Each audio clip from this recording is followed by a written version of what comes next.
TOES meaning tools, opportunity, encouragement, and support. We have the tools in the system. Toastmasters has been around for over 100 years, so we have tools that will help you develop your public speaking and leadership skills. We have a whole system set up to help you, to help the clubs. And then we have the clubs, which is that personal involvement, which provide you opportunities to speak in a safe, welcoming, and warm environment with people that you know and get comfortable with. And then we give you opportunities like this, which are less comfortable and more adventurous, where you speak to new audiences in a less controlled environment. We always offer encouragement. We applaud for everyone as they're introduced, as they conclude. We are a very encouraging group, and we provide helpful, informative feedback. So we tell you the things you've done well, and we give you opportunities to improve your skills. And then the support. The club is so supportive. I've been a Toastmaster for nearly 3 decades, and it is always so encouraging and fun and enjoyable to come to club meetings and to be a participant, to offer up a speech or to offer up an evaluation, or even just an impromptu speaking opportunity. We have those. We have prepared speeches, we have extemporaneous speeches, and we have impromptu speeches at every single meeting. The Kalispell Club is tailored to business interests. It runs 1 hour. We get started at noon and we are done by 1, with all those elements included in the meeting. So it's a pretty exciting and encouraging and adventurous opportunity. Now I would like to present our speakers. Our first speaker is Mr. Dixon Rice. He's going to tell you about both kinds of music. Both kinds of music with Mr. Dixon Rice.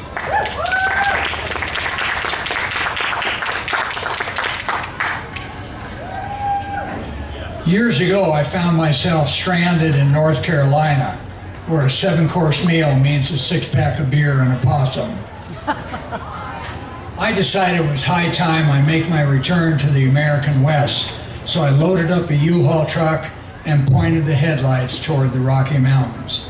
A couple days later, after crossing into Montana, I steered into the parking lot of a roadside tavern and went looking for a cold drink and a greasy burger. Inside, I noticed some musicians setting up their equipment, so I asked a waitress what kind of music they had that night. Oh, she smiled, and I should have known from that smile that I was in deep trouble. Oh, she smiled. Our band plays both kinds of music, you know, country and western. Ladies and gentlemen, at that moment, like one of those pioneers of long ago who saw a flaming arrow shoot over his covered wagon, I began to doubt the wisdom of my transcontinental move. You see, I had been a country music hater for most of my life, but it wasn't my fault. It was all because of a painful childhood experience. One year, my parents decided that summer camp might be good for my character. Naturally, I had the usual childhood questions. Would I be able to find a latrine in the middle of the night? What exactly is a latrine?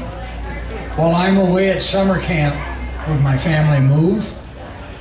Unfortunately, my wildest fears were a walk in the park compared to the nightmare I soon faced.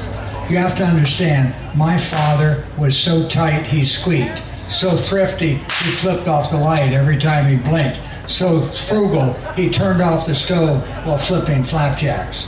My father found the cheapest summer camp in Western civilization deep in the strip mine hills of West Virginia. That summer I swam in a lake that had only warmed a degree or two since the last ice age. I slept in a drafty tent once declared unfit for the storage of army mules and donkeys. The only electricity in the whole camp was in the dining hall. On the roof of that building teetered a rickety tower on which was mounted my nemesis, a loudspeaker powerful enough to be heard miles away. The camp director that summer had an unnatural affinity for both kinds of music and serenaded us with the local bluegrass radio station from reveille in the morning until taps at night. To this day, I sometimes awake in the middle of the night, sweating and twitching, imagining I hear that summer's #1 country song, Tex Ritter's "I Dreamed I Was There in Hillbilly Heaven," a song that the local disc jockey felt compelled to play at least once every half hour. About the middle of my first week in camp, the DJ discovered a new favorite song, this one by Jimmy Dean in his pre-sausage days. "I won't go hunting with you, Jake, but I'll go chasing women." Now that particular song marked the true beginning of my love-hate relationship with country music. I still wasn't crazy about the twang, but I found myself fascinated by the song titles, some of which last nearly as long as the lyrics themselves. For example, "How can you believe me when I tell you that I love you when you know I've been a liar all my life?" By the way, these are all actual song titles. I'm not smart enough to make these up. The more I investigated this unique American art form, I came to realize that we can better understand our culture and uncover some of the secrets of the universe through studying country western song titles. For example, our country's fascination with violence is exemplified in songs such as "Pardon Me, I've Got Someone to Kill." Recently, politicians and the media have been fixated on gender identity and gender confusion, but decades ago, country artists were cranking out songs such as "She Feels Like a New Man Tonight." What about alcoholism and chemical dependency? Well, there's that lovely ballad, "He's Been Drunk Since His Wife's Gone Punk." Depression?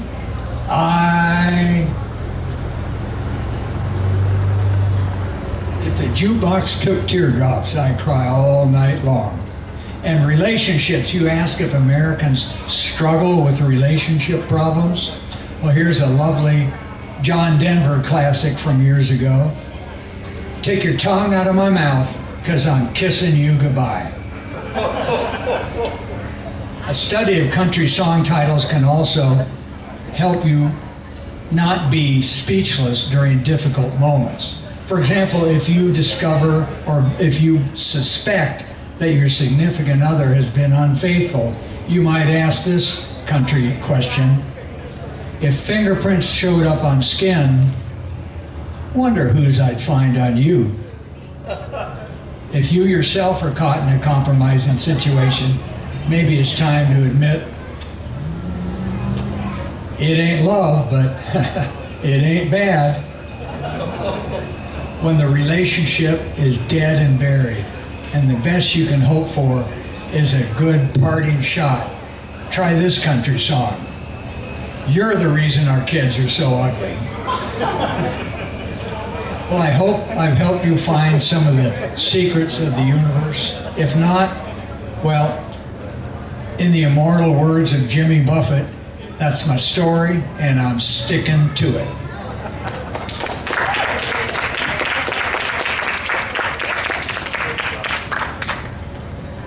As you may have noticed, Dixon is one of our more experienced members, and he's a true leader in our club as well. He's been in the community for many decades, and he's been a strong pillar for our Toastmasters club. We embrace a variety of people, from young people to older people, coming from very different backgrounds, from business backgrounds to housewives to homeschoolers. We have a whole wide variety of folks that have participated in our Toastmasters Club and are interested in improving their public speaking and leadership skills. Our next speaker is one of our most recent members, and he's also a good friend. He's become a good friend because of Toastmasters. His name is Cody Carter. He has a speech called Economy of Gift. Economy of Gift with my good friend, Cody Carter.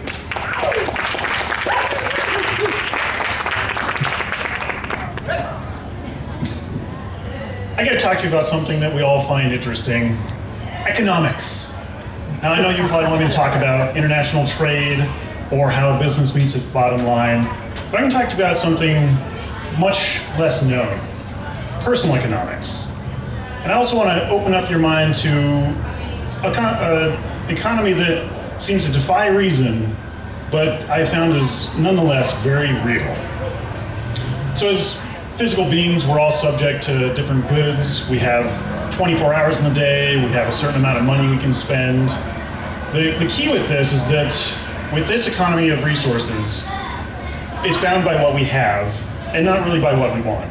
I might want to play video games for 24 hours a day, but I should probably also sleep. I should also work, take care of my family. I may want to buy a new motorcycle, but my kids should probably get clothes and food instead. Conversely, when requests are made of our goods, the equation still works. If I have it, then in theory I can give it. But it's very often that we don't give of ourselves, and usually for good reasons. Sometimes it's because we simply don't have it, but oftentimes it's because we just don't want to give it. Or we're better, we have maybe something else to do. For instance, maybe we aren't donating our money because we're saving it up for retirement. Or we've had a particularly hard day and need to relax rather than helping neighbor John clean his gutters. These are good reasons, and they often prevent us from giving of ourselves. And in doing so, I think we miss out on a much deeper economy, one that's not reduced to the simple summation of goods. I call this the economy of gift. And it's, rather than being summed up with arithmetic, it's best described in the St. Francis prayer, it is in giving that we receive. So whereas the economy of resources is dictated by what we want, the economy of gift is dictated by what we will. To illustrate, back between stints in college, I took a year off and volunteered at a homeless shelter. One of my goals for the year was to find my personal giving limit, to see how much I could give. And so I worked unpaid, nights, weekends, any extra overtime that I possibly could. I even give patrons as much personal attention as they requested, even if it meant listening to them blabber on for hours on end. I wanted to get to a point where I had nothing left to give, and yet still find a way to do so. Frustratingly, at the end of the year, I found that I was actually fuller than I was at the beginning of the year. It seemed that St. Francis was right. I gave, but I seemed to get more than I actually gave. I poured my cup out, and yet it still seemed to fill faster than I could pour. I thought about this, and I realized that it's because the difference was not that I had so much to give, I really didn't, I was a poor college student, but that I did it willingly. I volunteered for this position, I went into it knowing what I was getting into, and in the meantime fell in love with these people, and giving became a great joy for me, one that in the end filled me more than I gave. Really, and so the big critical factor is that willingness. But sometimes that's not necessarily a choice for us. When my daughter was born, I also wanted to give everything to her. But the life change is very abrupt. Rather than spending my time going out with friends, having coffee, drinking beer, I now devoted myself to changing diapers, rocking to sleep, just holding her for hours. And for the most part, it was really great. It In fact, we had this one ritual that her and I would do every morning, is that we'd go for walks so that my wife could get some much needed sleep from feeding the baby all night. And so at 5 a.m. I would hear her wake up, I'd drag myself over to her crib and see her bubbly little face, just ready to start the day. And so I'd scoop her up, I'd get us both dressed, and I'd wrap her in one of those front pouches so that she was nice and snug to my chest. All the while trying to be quiet so that my wife didn't wake up. And then we'd go downstairs, leave the apartment, and walk around town. And just walk while she held on to my fingers. And about the time that she would start to get fussy, we'd come back to the apartment, and that's when I got a little break. I'd sit on the couch, and I'd lay her in the crook of my neck, and we'd watch survival shows until she fell asleep. As you can imagine, this was a beautiful ritual. Until it wasn't. With time, I became pretty tired and underslept, and didn't really want to get up very well. But the ritual continued. A little more time went on, and I began to focus on my own needs and my own lack of resources. And it started to become a chore. But the ritual continued. Eventually, I started to become resentful. Why couldn't she sleep for just 1 more hour? Why couldn't I just let my wife get up a few times instead of me? But the ritual continued. It got to a point where I realized there was something wrong. And what had changed was not my daughter's needs or my wife's need to sleep. It was my own attitude. I'd forgotten why I was doing this, why I was getting up with my little girl. And in doing so, I lost sight of the value and the treasure that I was actually receiving from it as well. And so by grace, I was able to realize this about myself. And I got to change the one thing I did have control over, my own will. I decided to renew the reason why I was doing this, not because I had to, not because my wife's lazy, but because it was a special time I got to spend with my daughter. And in doing so, something that had become a huge dredge on my life became beautiful once again. Now, this isn't something that is understanding this is not a magical remedy for selfishness. God knows I'm plenty selfish still, and it's very difficult to implement in one's life.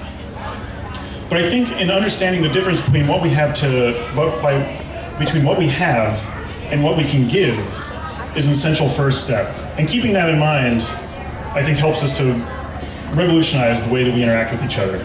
So I encourage you all, perhaps there's somebody in your life who would receive great joy from the time that you spend with them. Perhaps there's somebody who's actually demands a lot of time from you, and you've become a little resentful from. It's probably your parents. But I encourage you to renew the way that you interact with them, renew your will, and see the change that can happen.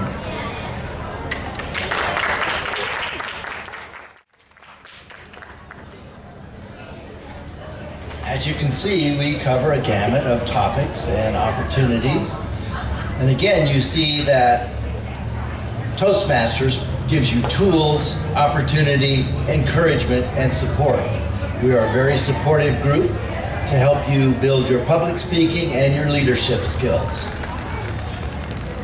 You've seen one of our longest term members, one of our shortest term members, and now we have an intermediate term member who comes from a political background, but he's going to relate a story about our local community and how that affects his perception of the world and our perception of what our community is about.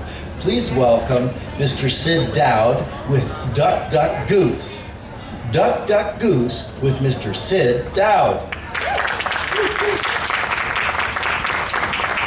Hi, everybody. I'm going to relate a story here that is very near and dear to our community. The little girl slides off of the picnic table, grabs a handful of animal crackers, and toddles off toward the playground. Almost immediately, she is swarmed by a gaggle of geese and ducks. This scares the little girl, and she drops her animal crackers, which is pretty much what the geese and ducks wanted her to do anyway. But she has no choice but to flee back to the safety of her family. This was an all too common occurrence at Woodland Park here in Kalispell, our premier family park.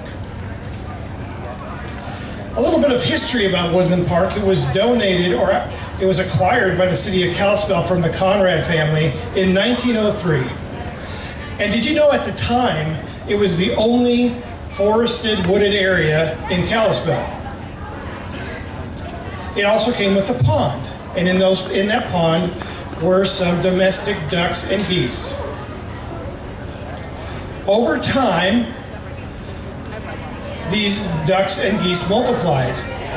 We also had a situation and an occurrence that was pretty common for a long time, where families would purchase exotic ducks for their little children.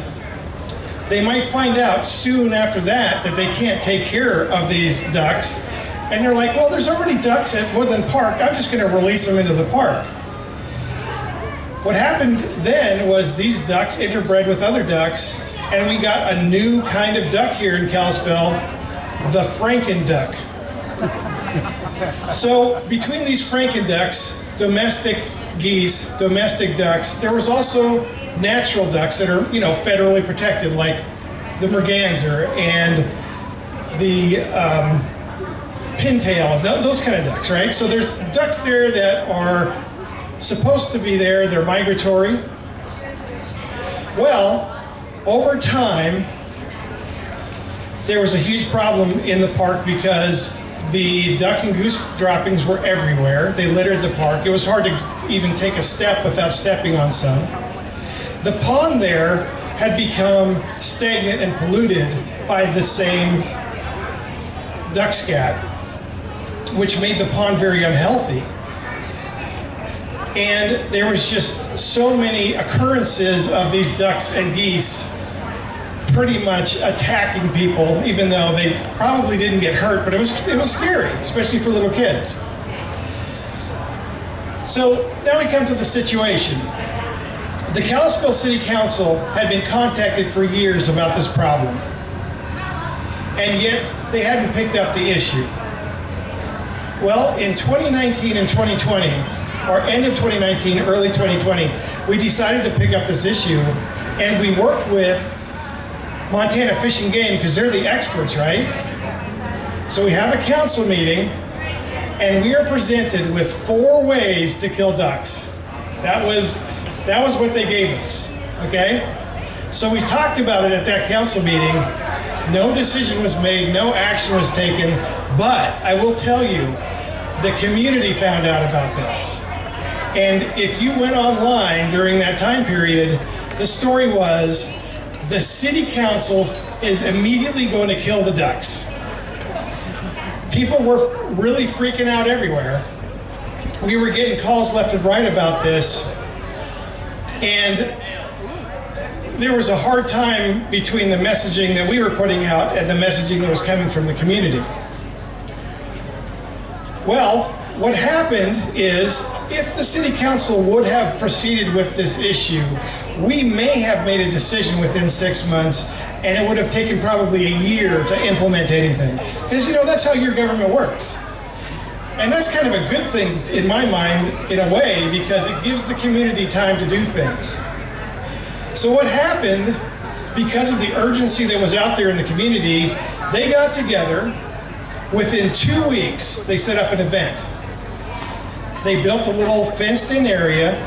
They had over 200 volunteers and people there. They joined hands, they walked across the park, and they gathered up all the ducks and geese. Waiting for them in that fenced-in area were 2 waterfowl experts that could determine whether it was a native duck, or a domestic duck, or a Franken duck, which isn't protected. The Franken ducks, the wild geese, the domestic geese and the domestic ducks were then put in these cages that the community had also gotten together, and they were adopted out. What an amazing alternative to what we were presented with, right?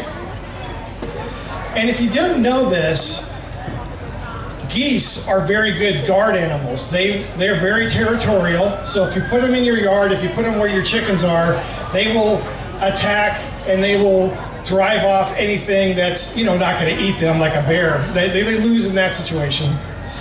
And there was a lot of people out there that have private property that has water on it, and they wanted these ducks just to live in their area.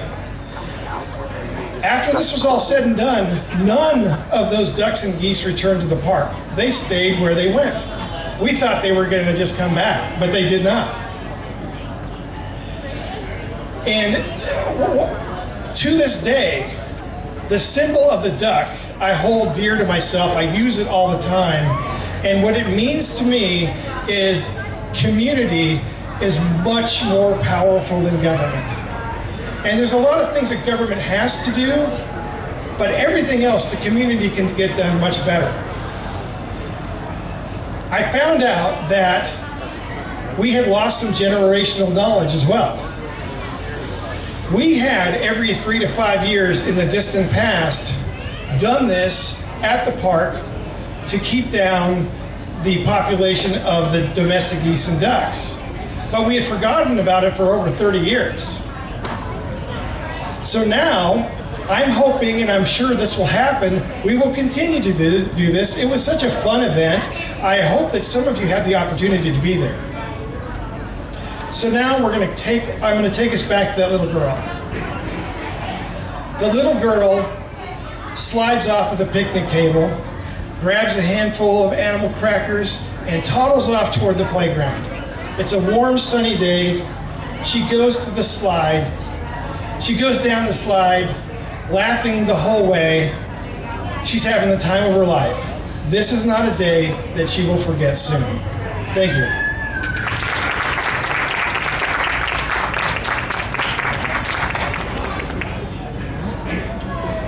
Thank you, Sid. Our mission of public speaking and leadership development is realized through the individuals and the mentorship our more experienced members offer to our less experienced members, and the support of the area, division, and district and region, because we have an organized system. We have 3 clubs throughout the valley. There's information about those clubs and our mission over at this sign-up table. There's also a sign-up sheet if you would like a speaker for one of your organizations or an event that you're putting on. We make that available to the community. We are very much focused on helping our community and our members grow and become stronger speakers and leaders using the tools, the opportunity, the encouragement, and the support of the Toastmasters system. Now we have one of our more life experienced members to present a speech. She also has been a member for over a decade. Her name is Fran Tabor. She's a local business person. And this speech is My Most Memorable Independence Day. My Most Memorable Independence Day with Fran Tabor.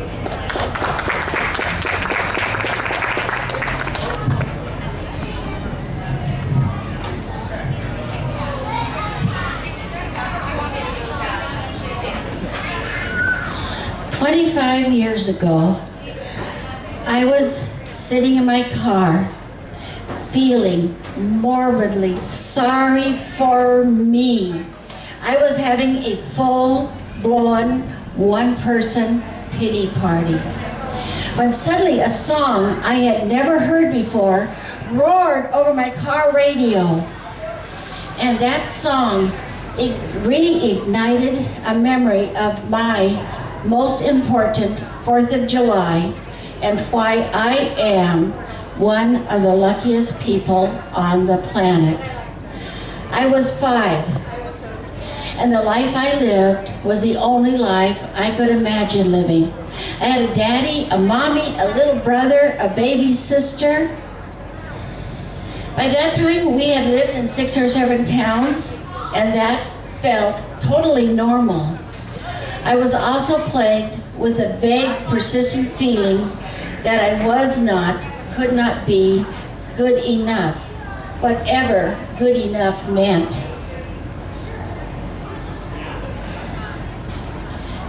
My parents faced more than the usual amount of problems, but they chose to face life boldly.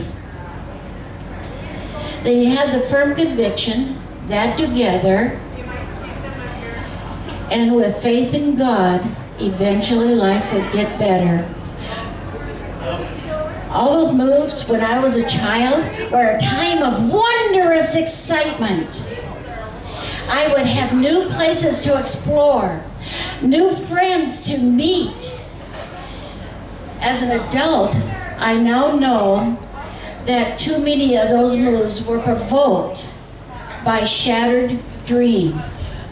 One of their greatest challenges happened in 1953. They were in their early 20s.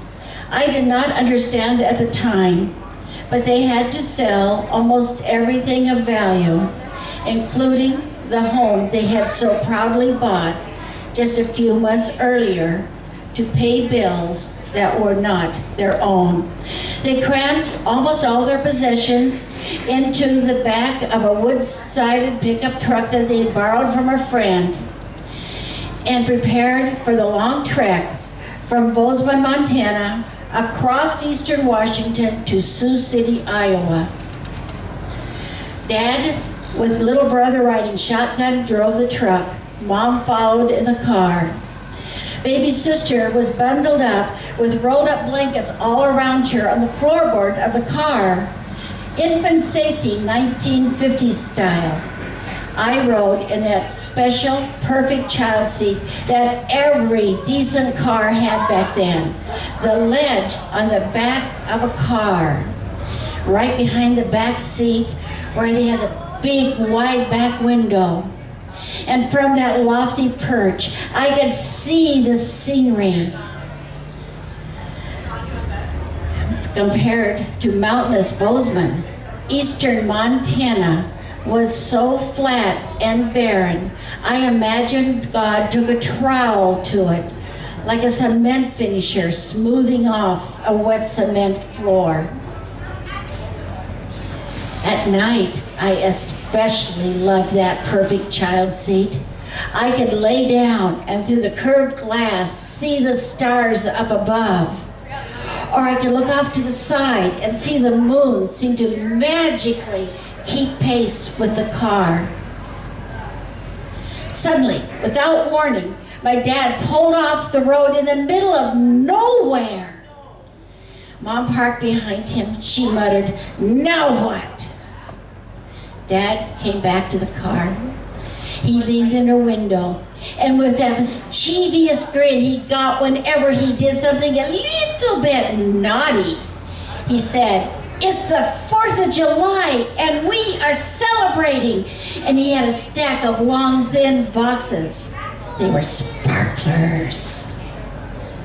Mom, ever the more practical one.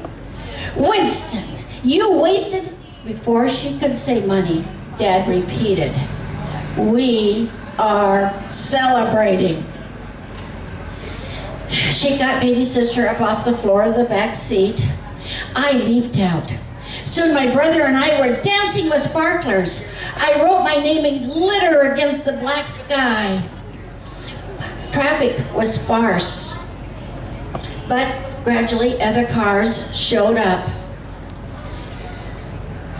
They would see what was happening, stopped, and watched. Hot July night, 1953, all car windows were rolled down. I heard a stranger's voice. No kids, were just watching.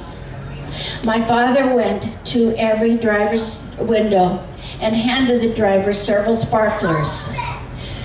The cars emptied. Other moms and dads were lighting sparklers for their children. With more kids dancing with sparklers, it was more fun, and we children laughed. My mom was standing in the shadow of the truck, holding baby sister tight, watching. We got to the last bunch of sparklers. My dad carefully doled one out to each child. I got the last one. I held it up high like the Statue of Liberty on the cover of the box of sparklers, wishing its glittering golden glory could just last. I watched Dad walk over to Mom. He put his arm around her waist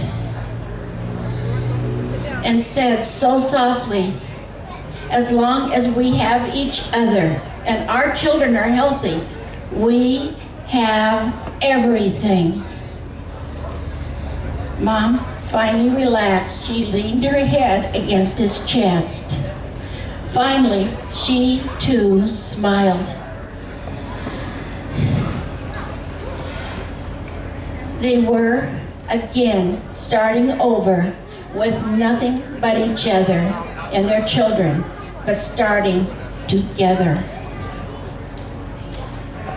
As a child, the only words I focused on were our children, everything.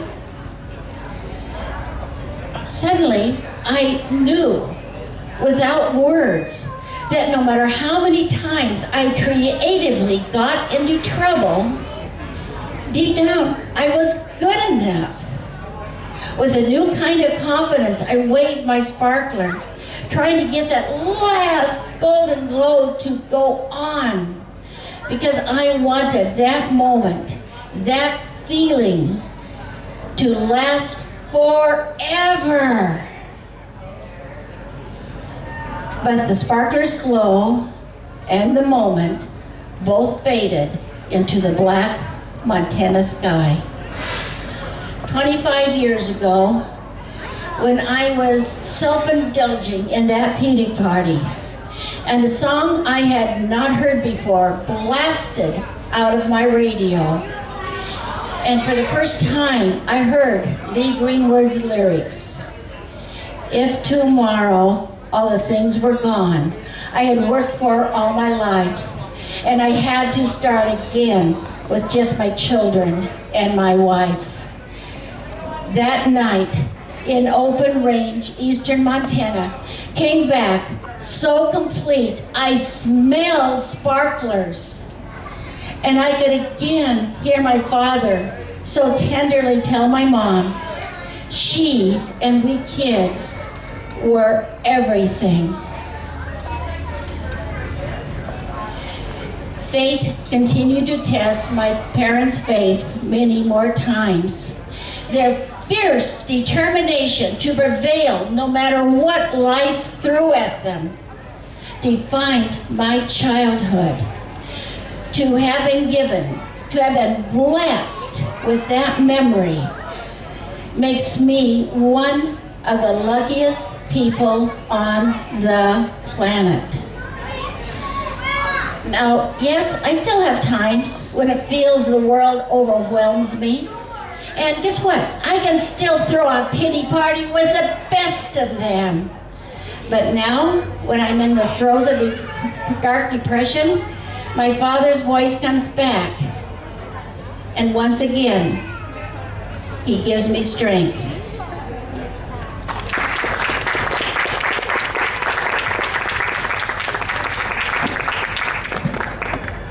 Thank you, Fran. Toastmasters helps people to grow and improve. In my 3-decade journey with Toastmasters, I've gained invaluable friendships. I've gained job opportunities, growth opportunities. I've advanced in my leadership skills. I've moved into, blossomed to the person that I was created to be. I hope you will avail yourselves of the opportunity. Seek out one of the Toastmasters clubs. See if it's for you. We welcome visitors at any time for as many visits as they want to make. It's a very cost-effective way to invest in your own personal growth and development. Leadership, public speaking, friendship, and opportunity, all wrapped into one. Thank you for your time today. We are grateful to have been here. Thank you.